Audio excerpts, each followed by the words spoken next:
Wow, those are some interesting things to pack for your sister's birthday. Want to tell me what this is really about?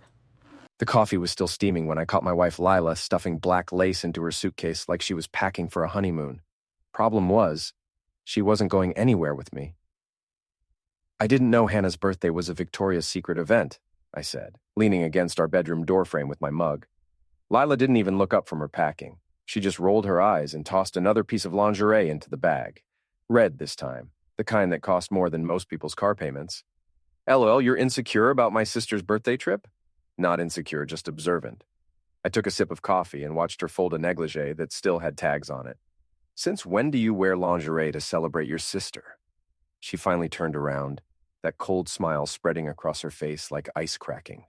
It was the same smile she used on difficult clients at her PR firm, the one that said she was about to make you feel stupid for asking reasonable questions. Tony, you're being ridiculous. It's a girls' weekend. We're going to spa treatments, shopping, maybe hit some clubs. I want to feel good about myself. Right. And the clubs in Vermont are known for their lingerie requirements. Lila's face flushed, but she kept that plastic smile in place. We might drive down to Boston one night. God, can't I look nice without getting the third degree? I set my coffee down on the dresser and pulled out my phone. You know what? Let me just call Hannah's mom and confirm the details. I want to send a birthday card. The color drained from Lila's face so fast I thought she might faint. What? No, don't. I mean, you don't need to do that. But I was already dialing. Mrs. Patterson answered on the second ring, cheerful as always. Tony, how lovely to hear from you. Hey, Mrs. P. I wanted to send Hannah a birthday card, but I realized I don't have her new address. Could you... Birthday? Honey, Hannah's birthday isn't until December. Are you feeling all right? I looked directly at Lila, who had gone completely white. Oh, must have gotten my wires crossed. Thanks anyway. After I hung up, the silence in our bedroom was deafening. Lila stared at me like a deer caught in headlights, her mouth opening and closing without any sound coming out. December, huh? I said. That's interesting, considering you're celebrating it in March. It's not her actual birthday. It's like a birthday celebration weekend. We do it every year. Really, because I've been married to you for 8 years, and this is the first I'm hearing about this annual tradition. Lila grabbed her suitcase and headed for the door. I don't have time for this paranoid BS, Tony. My flight leaves in 2 hours. She stormed past me, her heels clicking on the hardwood floor like a countdown timer. I heard her car start in the driveway, the engine revving harder than necessary. Through the window, I watched her tear out of our neighborhood like she was fleeing a crime scene. 20 minutes later, my phone buzzed with a text message. Tony, this isn't working anymore. I need space to figure things out. Don't call me. I stared at the message, noting the timestamp. She'd sent it the moment her flight landed in Boston. Not Vermont. Boston.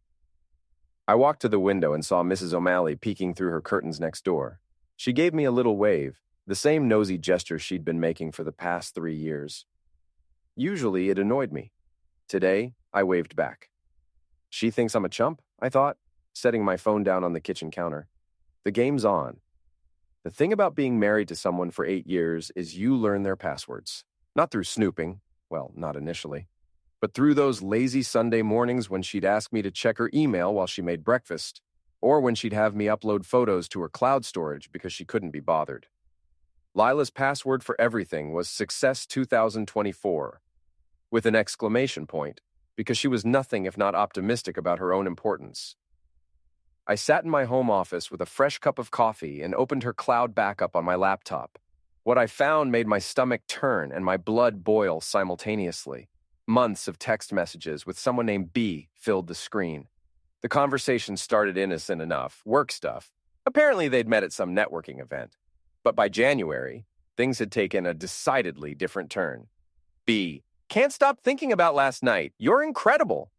Lila, you make me feel alive again. Tony hasn't touched me like that in years. B, leave him. We could be amazing together. Lila, it's complicated, but this weekend is just us. I bought something special to wear. I scrolled through dozens of these exchanges, each one a knife twist in my gut. But the real kicker was the photo album labeled B&L. Pictures of them together at restaurants I'd never been to, hotel rooms I'd never seen, and one particularly nauseating selfie of them in what looked like an expensive penthouse overlooking Boston Harbor. She's as subtle as a wrecking ball in a crystal shop, I thought, screenshotting everything. My phone rang. Sal Ricci, my foreman, and the closest thing I had to a best friend. Tony, you sound like crap. What's wrong? Lila's cheating on me. Jesus Christ, you sure? I'm looking at months of evidence. Photos, texts, the works. She's in Boston right now with this guy. What do you need me to do? That's why I loved Sal. No judgment, no, are you sure you want to do this speeches, just straight to business.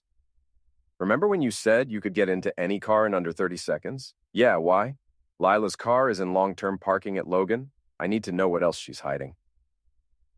2 hours later, Sal and I were walking through the parking garage like we belonged there. He had Lila's Honda Accord open in 20 seconds flat. Remind me never to piss you off, I said, sliding into the passenger seat. You're not stupid enough to cheat on your wife, Sal replied, popping open the glove compartment. What we found was a treasure trove of deception. A second phone, a burner, hidden under the driver's seat. Receipts from Victoria's Secret, expensive restaurants, and a hotel in Boston dated from 3 weeks ago. But the real prize was a handwritten note tucked into the center console. Can't wait for our weekend getaway. The penthouse will be perfect. Love, B. P.S. Wear the red one. Brandon? I said, reading the signature more carefully. His name is Brandon. Sal held up the burner phone. Want me to see what's on here? Do it. The phone was full of photos that made the cloud storage look like a Disney movie. These weren't just affair pictures. They were trophies. Lila and this Brandon character had been documenting their betrayal like it was some kind of achievement. But the most recent text thread made my hands shake with rage. Brandon, how's the husband taking it? Lila, he's clueless. I sent him the breakup text right on schedule. He probably thinks I'm actually upset about something. Brandon, poor fool. Think he'll fight for you? Lila, Tony, please. He's too much of a nice guy to do anything interesting. By the time we get back, I'll have the divorce papers ready and half his construction business. Brandon, you're evil. I love it. Lila, you haven't seen evil yet. I closed the phone and looked at Sal, who was reading over my shoulder. Boss, he said quietly, what do you want to do?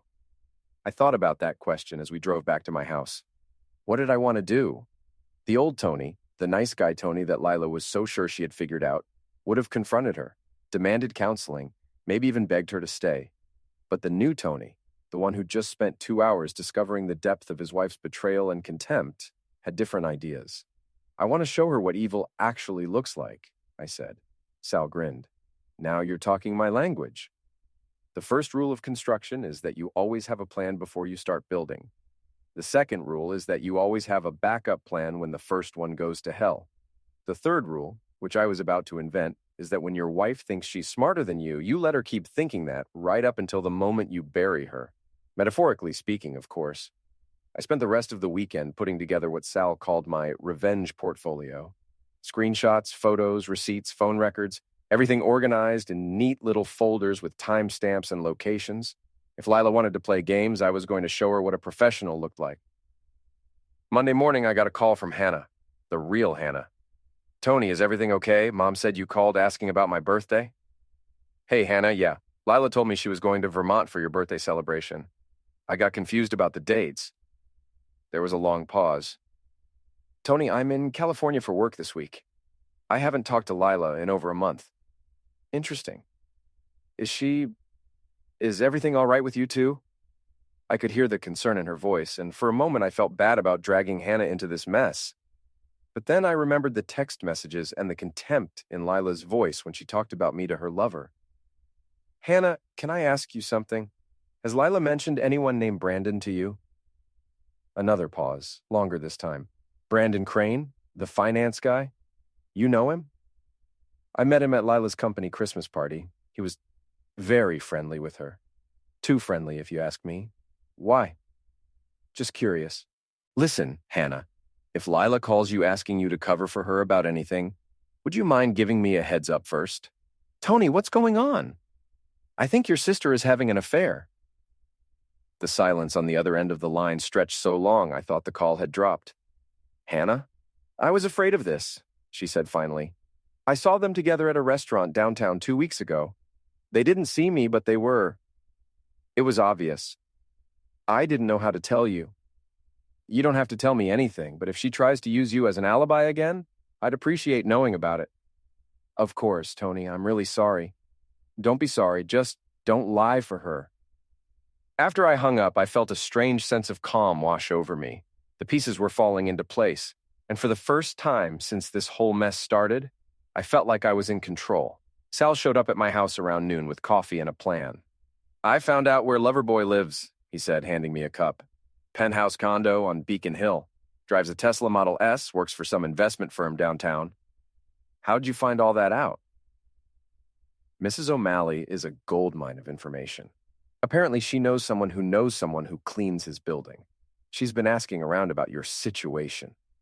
I looked out the window and saw Mrs. O'Malley watering her plants on the front porch. She gave me another little wave. That woman is dangerous, I said. She's on your side, boss. That's all that matters. Sal was right. In a war like this, you needed allies, and Mrs. O'Malley had just volunteered for active duty. What's the plan? I asked. Well, we could go have a conversation with Mr. Brandon Crane. What kind of conversation? Sal's grin was pure hunter. The kind where we explain the situation and he decides to find a new hobby. No violence, Sal. I'm not going to jail over this. Who said anything about violence? I'm talking about a friendly chat between gentlemen. I thought about it for a moment. The old Tony would have said no, would have tried to handle this through lawyers and marriage counselors. But the old Tony hadn't seen the text messages. The old Tony hadn't heard his wife laugh about what a pushover he was. All right, I said. Let's go have a conversation. Brandon Crane's building was exactly what I'd expected. All glass and steel and pretension. The kind of place where the doorman wore a uniform that cost more than most people's monthly rent. Sal and I walked through the lobby like we owned the place, which is a trick you learn in construction. Act like you belong somewhere, and most people will assume you do. The doorman barely looked up from his newspaper. Can I help you, gentlemen? We're here to see Brandon Crane, I said. He's expecting us. Penthouse B elevators on your right. See? Simple as that. The elevator ride to the top floor gave me time to think about what I was going to say. Part of me wanted to go up there and punch Brandon Crane in his perfectly capped teeth. But the smarter part of me, the part that had built a successful business from nothing, knew that violence would only make me the bad guy in this story. No, what I had in mind was much more civilized. The penthouse door was answered by Brandon himself. Tall, tan, and exactly as smarmy as I'd imagined. He was wearing a silk bathrobe and holding a glass of what looked like expensive whiskey, even though it wasn't even 1 o'clock in the afternoon. Can I help you? He asked, looking confused. Brandon Crane? Yes? I'm Tony Bellotti, Lila's husband. The color drained from his face so fast I thought he might pass out. The whiskey glass slipped from his fingers and shattered on the marble floor. I don't know what you're talking about. Sure you do, I said, stepping into the penthouse without being invited. Sal followed behind me, closing the door with a soft click. Nice place you've got here. Great view of the harbor. Brandon backed away from us, his eyes darting between me and Sal like he was trying to figure out which one of us was more dangerous. Look, if this is about Lila, I can explain. Oh, please do, I said, walking over to the floor-to-ceiling windows. I'm very interested in your explanation. It's not, we didn't mean for it to happen. It just sort of developed naturally. Naturally? I repeated, like a disease. Sal chuckled from his position by the door. Boss, you want me to check out the rest of the place? Make sure we're alone? Good idea. As Sal wandered off toward what I assumed was the bedroom, I turned back to Brandon, who was now visibly shaking. Here's the thing, Brandon. I don't really care about you. You're just some guy who happened to be in the wrong place at the wrong time. But my wife, she's been lying to me for months, spending my money on lingerie to impress you and planning to take half my business in a divorce. That makes me angry. I didn't know she was married when we met, he said quickly. She told me she was separated. When did you find out the truth? He looked down at his bare feet, stepping carefully around the broken glass. January. And you kept seeing her anyway. She said she was going to leave you. She said the marriage was over.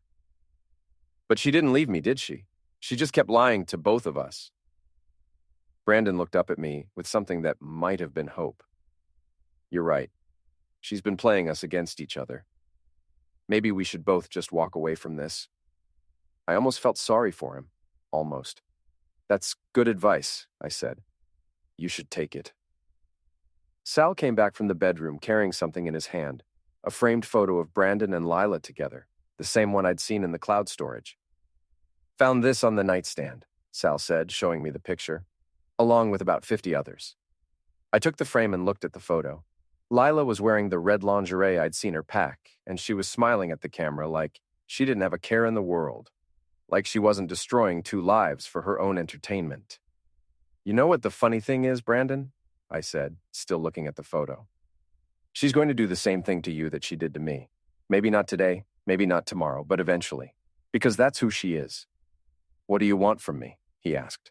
I set the photo down on his coffee table and looked him in the eye. I want you to disappear. I want you to stop taking her calls, stop seeing her, stop existing in her life. And if you don't, I'm going to make sure everyone you work with, everyone you know, and everyone you've ever met finds out exactly what kind of man you are. You can't do that. I pulled out my phone and showed him one of the screenshots from Lila's cloud storage, a particularly explicit text conversation between the 2 of them. I've got months of this stuff, Brandon, text messages, photos, hotel receipts, everything. How do you think your boss would feel about seeing these? How about your clients? His face went white again. That's blackmail. No, that's consequences. You made a choice to sleep with another man's wife. Now you get to live with the results of that choice. Sal stepped forward. Boss, we should probably get going. I think Mr. Crane understands the situation. I nodded and headed for the door, then stopped and turned back. Oh, and Brandon? If I were you, I'd start looking for a new apartment. This neighborhood's about to get very uncomfortable for you. We left him standing there in his silk bathrobe, surrounded by broken glass and broken promises. The thing about small towns, even affluent suburbs like ours, is that information travels faster than gossip, and gossip travels at the speed of light. By Tuesday morning, half the neighborhood knew something was wrong with the Bilotti marriage, and by Tuesday afternoon, they all knew exactly what it was. Mrs. O'Malley had been busy. I was in my home office, putting the finishing touches on what I was calling Operation Scorched Earth, when my phone started ringing. First, it was my sister-in-law, Hannah, then my mother, then 3 different neighbors, all wanting to know if the rumors were true. I gave them all the same answer. I'm handling it.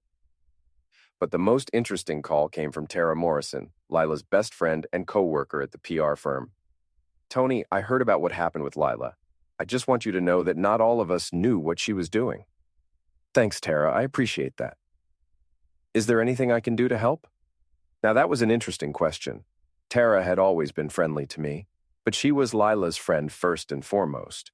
The fact that she was calling to offer help meant one of 2 things.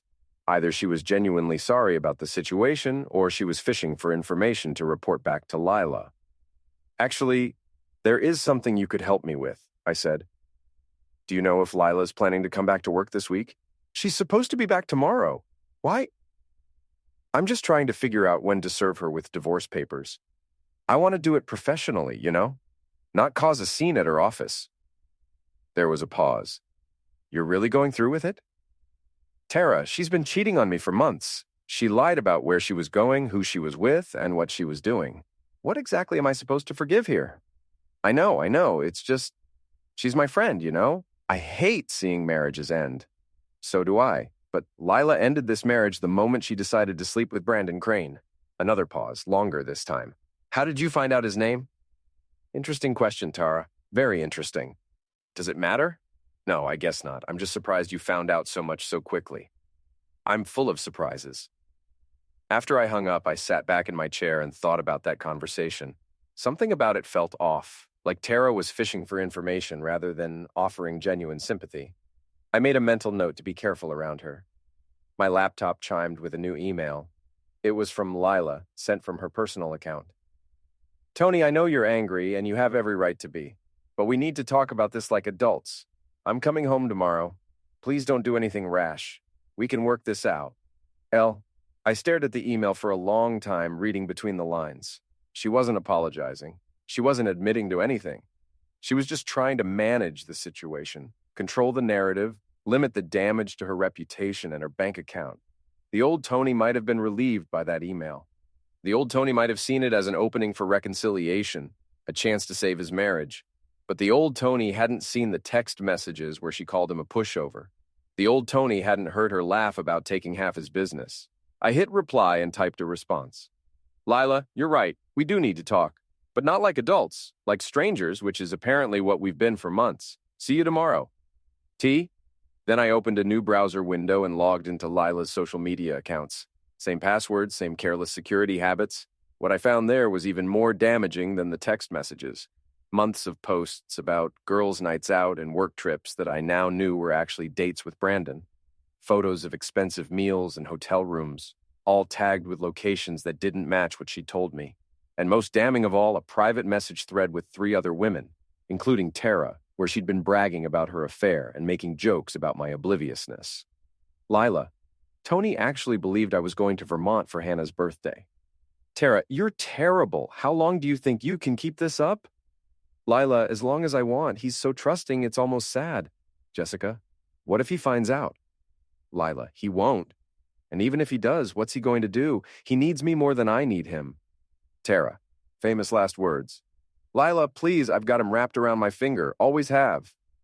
I screenshotted the entire conversation and added it to my growing collection of evidence. Then I did something that the old Tony would never have done. I forwarded the screenshots to everyone in Lila's contact list. All of them. Her coworkers, her clients, her family, her friends, her college roommates, her yoga instructor, her hairdresser, everyone. The email was simple. Thought you should know what Lila really thinks of the people in her life. Tony Bellotti. Then I sat back and waited for the fireworks to begin. Lila came home Wednesday evening like a conquering hero returning from battle, all confidence and designer luggage. She walked through our front door like she owned the place, which technically she did, at least for now, and dropped her bags in the foyer with a dramatic sigh. Tony, we need to talk. I was sitting in the living room with a beer and a folder full of printed evidence, watching the sun set through our bay window. Mrs. O'Malley was visible in her garden, pretending to water her roses while obviously waiting for the show to begin. Sure, I said. Let's talk. Lila walked into the room like she was making an entrance at a charity gala, all practiced poise and calculated charm. She'd changed clothes since landing. Gone was the traveling outfit, replaced by a little black dress that I recognized as one of her power outfits, the kind she wore to important meetings when she needed to intimidate someone. I know you're upset, she began, settling into the chair across from me with practiced grace. And I understand why. But before you say anything, I want you to know that what happened with Brandon was a mistake, a moment of weakness that got out of hand. A moment of weakness, I repeated. That lasted 4 months. Her composure slipped for just a second, a tiny crack in the perfect facade. How did I know it was 4 months? Or how did I know his name was Brandon? Or how did I know about the penthouse on Beacon Hill?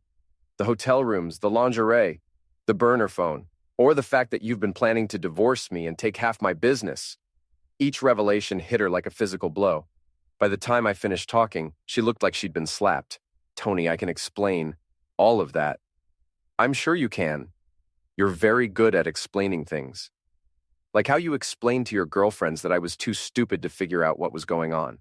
Or how you explained to Brandon that I was a pushover who would never fight back. You read my private messages? The indignation in her voice was almost funny. She was sitting there, caught red-handed in an affair that had been going on for months, and she was angry at me for violating her privacy. Your private messages, I said, opening the folder and pulling out a stack of printouts. You mean these private messages? I started reading from the screenshots, my voice getting louder with each damning line. Tony actually believed I was going to Vermont for Hannah's birthday. That's a good one. Or how about this? He's so trusting it's almost sad. Or my personal favorite, I've got him wrapped around my finger. Always have. Lila's face had gone completely white. Where did you get those? From your social media account? Same password you've used for everything for the past 8 years? Success 2024, with an exclamation point, because you're nothing if not predictable. She stood up abruptly, pacing to the window and back like a caged animal. Okay, fine. I said some things I shouldn't have said. I was angry. I was confused. I wasn't thinking clearly. You were thinking clearly enough to plan a weekend getaway with your boyfriend while lying to your husband about visiting your sister. It wasn't supposed to happen like this. How was it supposed to happen, Lila? Were you planning to ask for my permission first?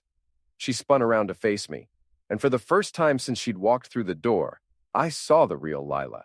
Not the polished PR executive or the grieving wife, but the cold, calculating woman who had been systematically destroying our marriage for her own entertainment. "You want to know how it was supposed to happen?" she said, her voice dropping to a dangerous whisper. "I was supposed to be discreet. I was supposed to keep it separate from our life here. It was supposed to be something just for me, something that made me feel alive again. And what about me? What was I supposed to be in this arrangement? You were supposed to be exactly what you've always been. Safe, predictable, reliable Tony. The husband who pays the bills and doesn't ask too many questions." There it was. The truth, finally, stripped of all pretense and manipulation. I wasn't her partner or her lover or even her friend. I was her safety net, her insurance policy, her backup plan. "Well," I said, standing up and walking to the window, "I'm afraid I'm going to have to disappoint you." "What do you mean?" I turned back to face her, and I could see the first flicker of real fear in her eyes. "I mean, I sent copies of all your private messages to everyone in your contact list about 2 hours ago. Your coworkers, your clients, your family, your friends, everyone you've been lying to for the past 4 months." The blood drained from her face so fast I thought she might faint. "You didn't." "I did. I also paid a visit to Brandon yesterday. Nice guy, very understanding when I explained the situation to him. I don't think you'll be hearing from him again." Lila grabbed her phone and started scrolling frantically through her messages. I could see her face changing as she read. Confusion, then horror, then pure rage. "You fool," she whispered. "You've ruined everything." "No, Lila, you ruined everything. I just made sure everyone knew about it." She looked up from her phone, and I saw something in her eyes that I'd never seen before. Genuine hatred. "You have no idea what you've done," she said. "My career, my reputation, my relationships. You've destroyed all of it. The same way you destroyed our marriage? That's different." "How is it different?" "Because—" She stopped, realizing she didn't have an answer that wouldn't make her sound even worse. My phone buzzed with a text message, then another, then another. I glanced at the screen and saw messages from Sal, from Hannah, from Mrs. O'Malley, all saying variations of the same thing. "Holy crap, did you see what's happening on social media?" "Looks like the news is spreading," I said. Lila was still scrolling through her phone, her face getting paler with each message she read. "Tara won't even answer my calls," she said, more to herself than to me. "My boss wants to see me first thing in the morning. My mother, oh God, my mother saw everything." "Maybe you should have thought about that before you decided to have an affair." She looked up at me with tears in her eyes, but I could tell they weren't tears of remorse. They were tears of rage and humiliation. "I'll never forgive you for this," she said. "Good," I replied. "That makes 2 of us." She grabbed her purse and headed for the door. "Where are you going?" "Somewhere I don't have to look at your face." "Don't forget your lingerie," I called after her. I packed it in a box by the front door, along with the rest of your things. The door slammed so hard it rattled the windows. I walked back to the living room and sat down in my chair, feeling oddly calm for the first time in days. Outside, Mrs. O'Malley was still in her garden, but now she was openly staring at the house. When she saw me looking, she gave me a thumbs up. My phone rang. It was Hannah. "Tony, are you okay? I just saw... Jesus, I can't believe she said those things about you." "I'm fine, Hannah. Better than fine, actually." "What are you going to do now?" I looked around the living room, our living room, which would soon be just my living room, and smiled. "I'm going to have another beer," I said, "and then I'm going to start over." "Good for you. You deserve better than her." "Yeah," I said, watching Lila's car disappear around the corner. "I do." The next morning, I woke up in my own bed for the first time in years, without the sound of Lila's alarm clock going off at 6:30 sharp. No rushing around looking for the perfect outfit, no complaining about her hair, no passive-aggressive comments about me not making coffee the right way. It was peaceful. I made myself breakfast, real breakfast, not the protein bars and green smoothies that Lila insisted were better for us, and sat at the kitchen table reading the news on my phone. Around 9 o'clock, Sal called. "Boss, you see the news this morning?" "What news?" Channel 7 did a story about social media and infidelity. They didn't mention names, but they talked about how private messages can become public and ruin careers. The reporter said it was based on a recent local incident. I almost choked on my coffee. You're kidding. Nope. Mrs. O'Malley called the news station yesterday evening after she saw all the commotion at your house. Told them she had a story about how social media was destroying traditional values. That woman is dangerous. That woman is a goddamn treasure. Anyway, I thought you should know in case any reporters come knocking. After I hung up with Sal, I decided to take a drive through town to see how the other half was living. I had a pretty good idea that Lila was staying with Tara. They'd been friends since college, and Tara had a spare bedroom that Lila had used before during our occasional fights. Sure enough, Lila's car was parked in Tara's driveway when I drove past around noon. I didn't stop, didn't slow down, didn't even look at the house. I just wanted to confirm my suspicions. My phone rang as I was driving home. Unknown number. Hello? Is this Tony Bellotti? Who's asking? This is Jennifer Walsh from Channel 7 News. I was wondering if you'd be willing to comment on the social media infidelity story we're covering. No comment. Mr. Bellotti, we understand you've been the sufferer of a very public betrayal. A lot of people are sympathetic to your situation. I said no comment. I hung up and immediately called my lawyer, Dave Morrison. No relation to Tara, thankfully. Dave and I had gone to high school together, and he'd handled the legal work for my construction business for years. Dave, I need to file for divorce. Jesus, Tony. I heard rumors, but I didn't want to believe them. What happened? I gave him the condensed version. The affair, the lies, the evidence, the social media explosion. Dave listened without interrupting, making notes on his legal pad. This is pretty straightforward, he said when I finished. With this much evidence of infidelity, she won't have much leverage in the settlement negotiations. Massachusetts isn't a no-fault state when there's proof of cheating. What about my business? She might be entitled to some compensation for the increase in value during your marriage, but with her affair documented like this, I doubt she'll push for much. Her lawyer will probably advise her to take whatever we offer and disappear quietly. Good. Tony, I have to ask, are you sure you want to make this so public? It might be easier for everyone if we handle this privately. I thought about that question for a moment. The old Tony would have agreed, would have wanted to handle everything discreetly to avoid embarrassment and gossip. But the old Tony hadn't been betrayed and humiliated by the person he'd trusted most in the world. Dave, she made it public when she decided to brag about her affair to her friends. I'm just making sure everyone knows the truth. Fair enough. I'll start drawing up the papers. That afternoon, I got a call from Hannah. Tony, I just talked to Lila. She's not doing well. What do you mean? She got fired this morning. Her boss called it conduct unbecoming of the firm's values or something like that. And Brandon apparently got transferred to his company's Los Angeles office. Sounds like consequences. Tony, I know what she did was horrible, but she's still my sister. She's talking about leaving town, starting over somewhere else. That's probably for the best. There was a long pause. You're really not going to forgive her, are you? Hannah, let me ask you something. If you found out your husband was cheating on you, lying to you, and planning to take half your money while bragging to his friends about how stupid you were, would you forgive him? No, she said quietly. I guess I wouldn't. Then you understand why I can't forgive Lila. I do. I hate seeing families torn apart like this. Lila tore this family apart, not me. I just made sure she couldn't put it back together on her terms. That evening, I was sitting on my back porch with a beer, enjoying the quiet, when Mrs. O'Malley appeared at the fence between our properties. Tony, dear, how are you holding up? I'm fine, Mrs. O'Malley. Thanks for asking.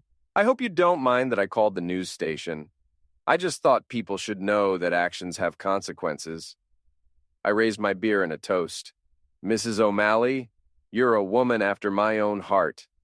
She beamed at me like I'd just given her the Nobel Peace Prize. That wife of yours never deserved you anyway, she said. Too fancy for her own good, always putting on airs. You'll find someone better. Maybe right now I'm just focused on moving forward. That's the spirit. And Tony, if you ever need anything, a home-cooked meal, someone to talk to, help keeping an eye on the house, you just let me know. After she went back inside, I sat on the porch until well after dark, thinking about everything that had happened over the past week. A week ago, I'd been married to a woman I thought I knew, living a life I thought was stable and predictable. Now, I was alone. But I was also free. Free from the lies, free from the manipulation, free from the constant feeling that I wasn't quite good enough for my own wife. My phone buzzed with one last text message of the day. It was from Lila. "I hope you're happy. You've destroyed everything I worked for." I stared at the message for a long time, then typed back a response. "You destroyed everything we worked for. I just made sure you couldn't blame me for it." She didn't reply. I finished my beer, turned off the porch light, and went inside to start planning the rest of my life. A life without lies, without betrayal, without wondering if the person sleeping next to me was the person I thought she was. It was going to be a good life.